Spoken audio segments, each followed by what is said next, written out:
Okay, Psalm 35, a Psalm of David.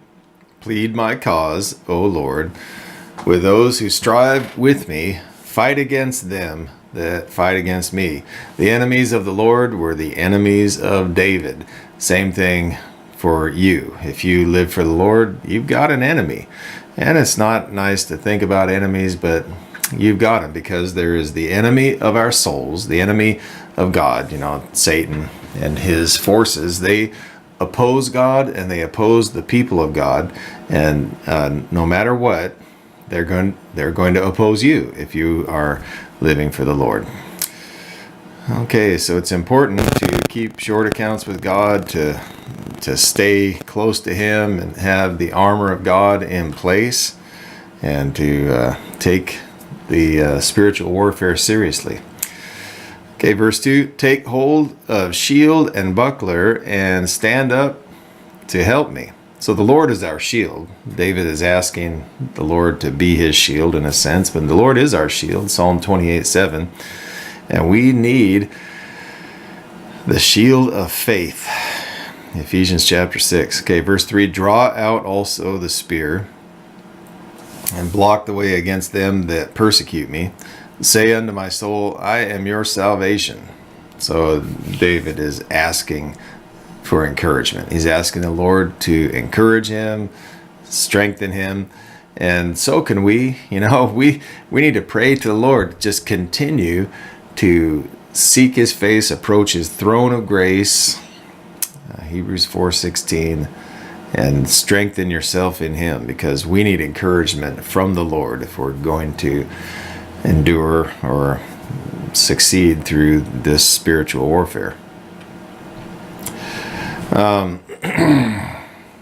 David is talking about salvation here. Say unto my soul, I am your salvation. That's not eternal salvation. David already had that. He already had a relationship with the Lord by faith, but he's talking about deliverance from his problems, from his current circumstances. And then verse 4, let them that be confounded and put to shame that seek after my soul, let them be turned back and brought to confusion that devise my hurt. Okay, the enemies of God were David's enemies, and we have enemies, Ephesians chapter 2, verse 2. We need to take that seriously, and it helps us to have a sober perspective on life, and to not to let our guard down too much. We have to keep in mind what is important in life, what our goals in life really are. Okay, so verse 5, let them be as chaff before the wind, and let the angel of the Lord chase them. We need help from angels. It's okay to pray for angels to intervene. I do that sometimes when I think of my kids. If my kids are driving somewhere, let's say your daughter or something is driving from one city to another, it's okay to pray for angels to protect along the way. But I've heard they only go the speed limit, so tell your kids, you stay under the speed limit.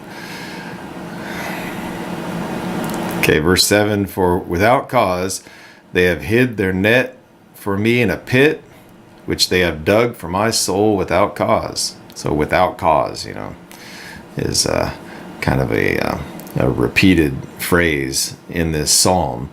And the point is clear that David didn't provoke this opposition, but the enemy also lays traps for people. It's one of the ways the Lord fights against God and the people of God, is he puts out these snares, these nets to try to entangle people. We need to lay aside the sin that so easily entangles us, Hebrews 12, and run with perseverance the race marked out for us. 8, let destruction come upon them by surprise, and let the net which they have hid entangle them. Into that very destruction let them fall. So he's praying that the plans of the enemy would be turned against them, against the enemy.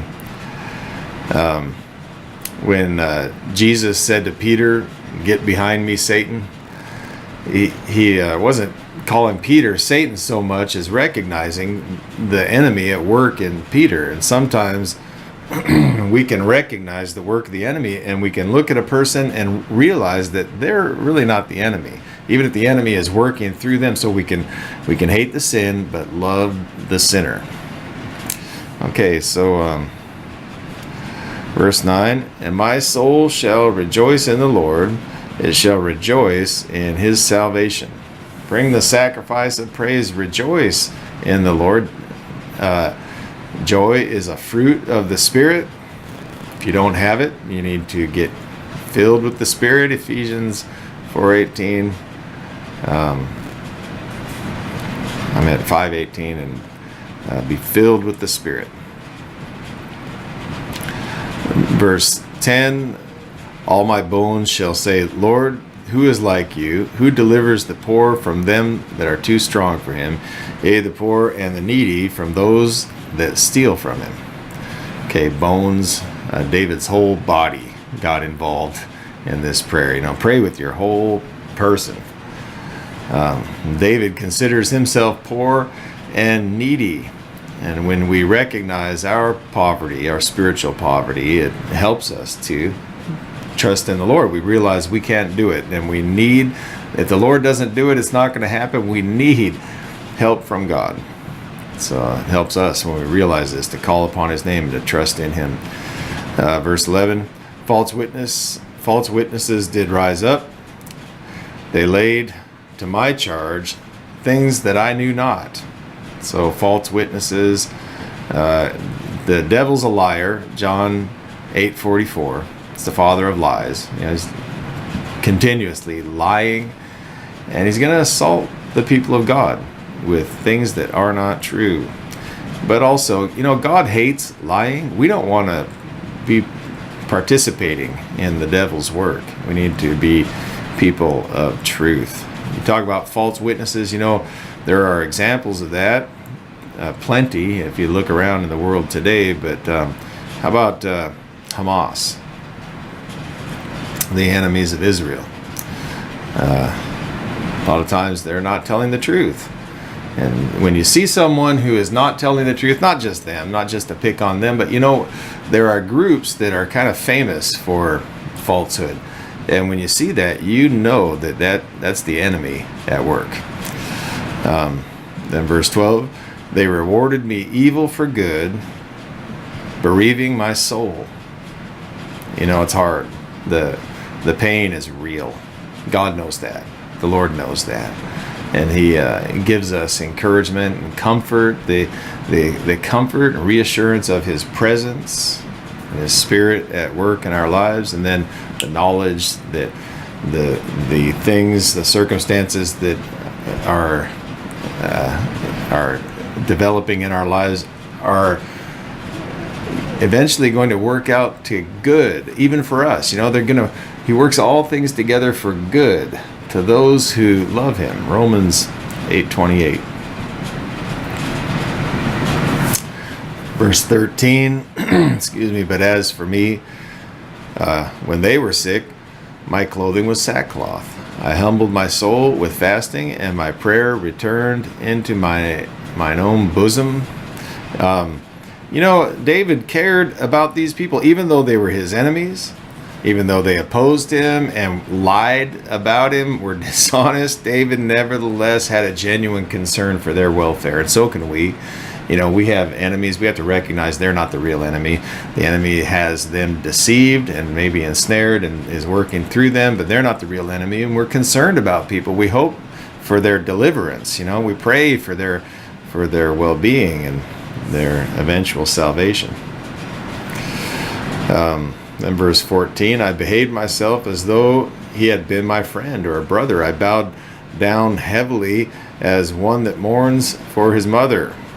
Yeah, we don't wish ill upon others.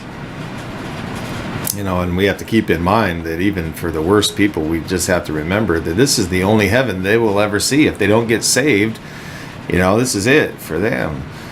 And it helps us when we think like that to have compassion on people.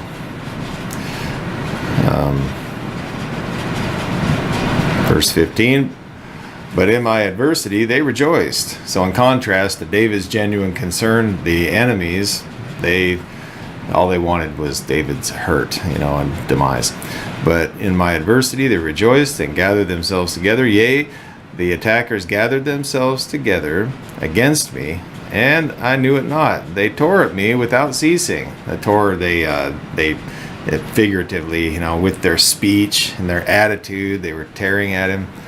And the enemy doesn't take a day off. Even when you feel bad, you might take a sick day and the enemy doesn't. You have to keep that in mind. And the enemy is famous for attacking people when they're vulnerable.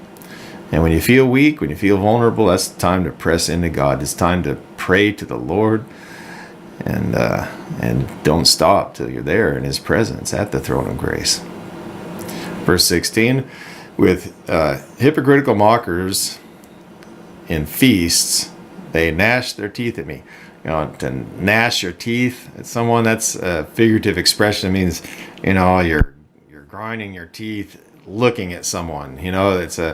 It's a way of saying they have this strife, this inner turmoil that they're expressing toward a person or a situation. So this is what they're doing. The enemy, David's enemies, they're all uptight. They're all have this tension, this inner turmoil regarding David. And David doesn't have that kind of animosity toward them, but they really hate David.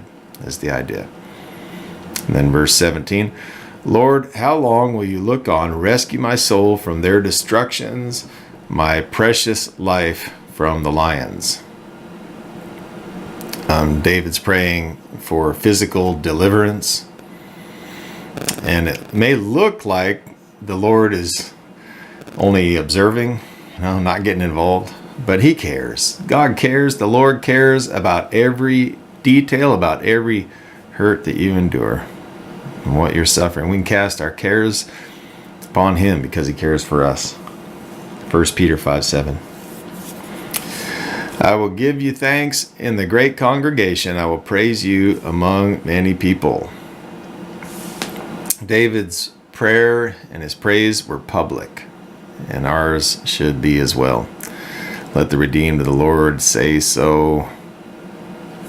The story about the 10 lepers that were healed, and one of those lepers came back to thank Jesus. We want to be like that one, not the other 9, but we want to be like that one that remembers to give thanks to God. If something good happens to you, especially if He gets you out of something, delivers you, remember to give thanks. Remember to give Him thanks and praise, and publicly, really, I might add. David's praise was public. And the great congregation. Then verse 19, let not them rejoice over me who are wrongfully my enemies, neither let them wink with the eye who hate me without cause. The enemy loves to insult.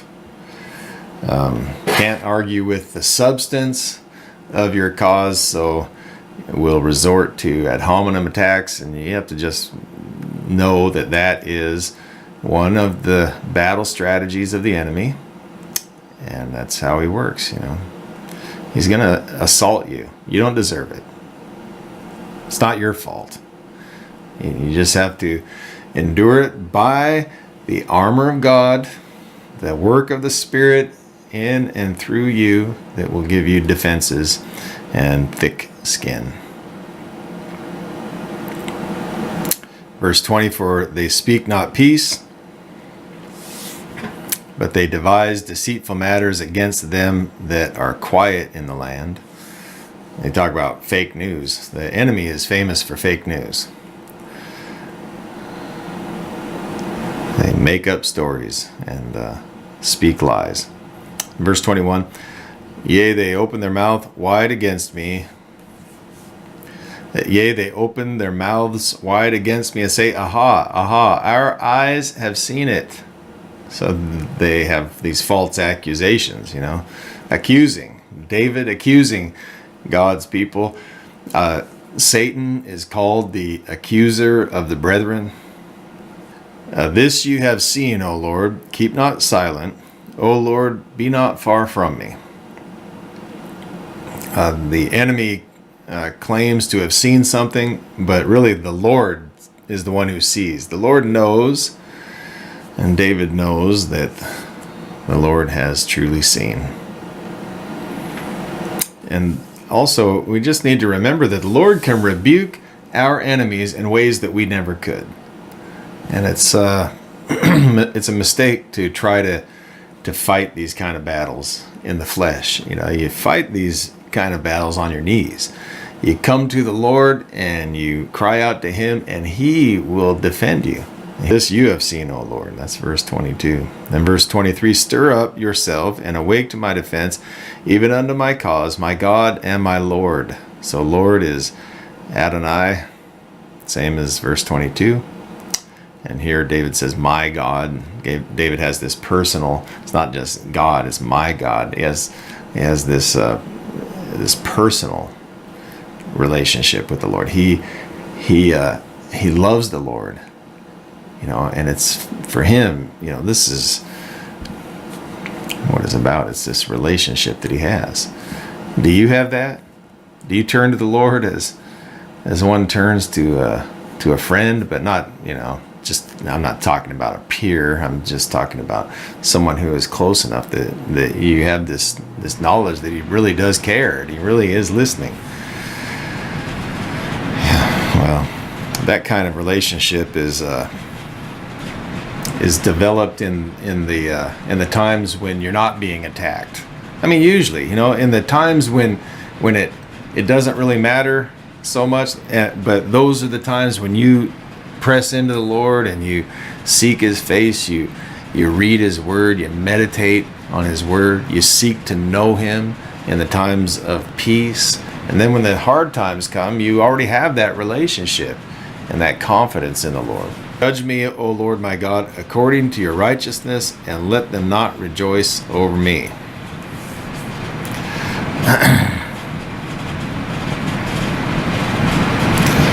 You know, if there's anything wrong with us, it's a blessing if the Lord brings that to our attention so that we can deal with it. We can, mature past that point.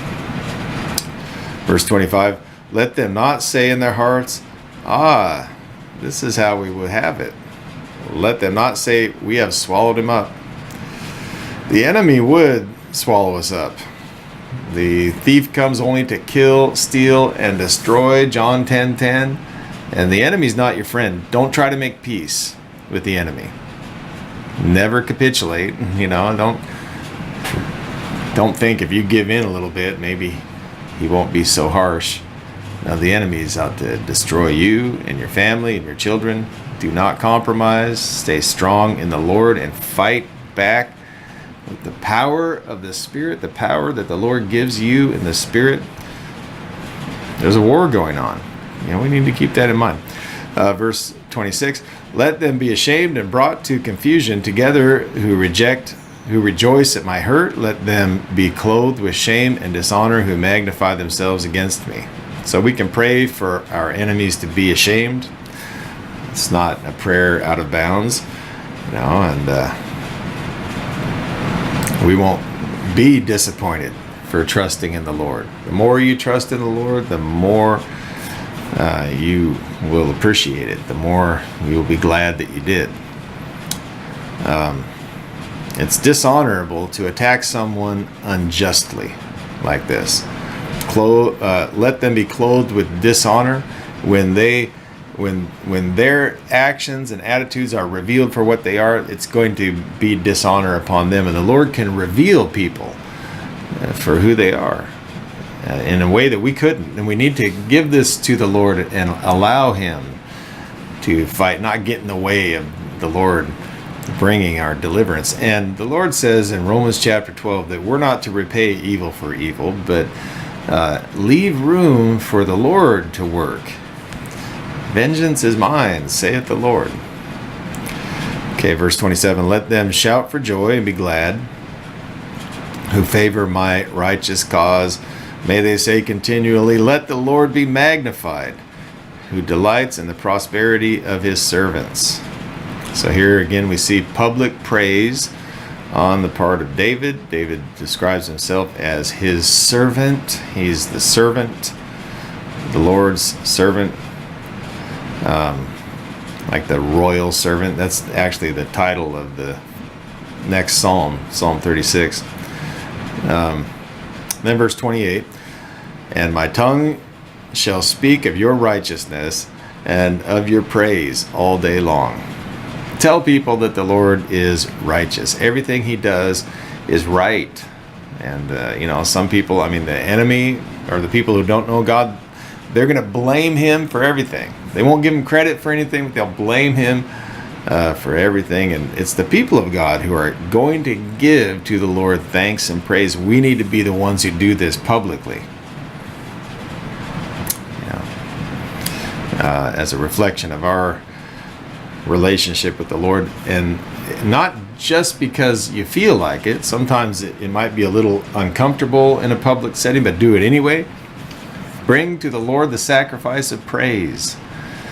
Do it as an act of worship to him. See the reward you get. Hebrews 13:15.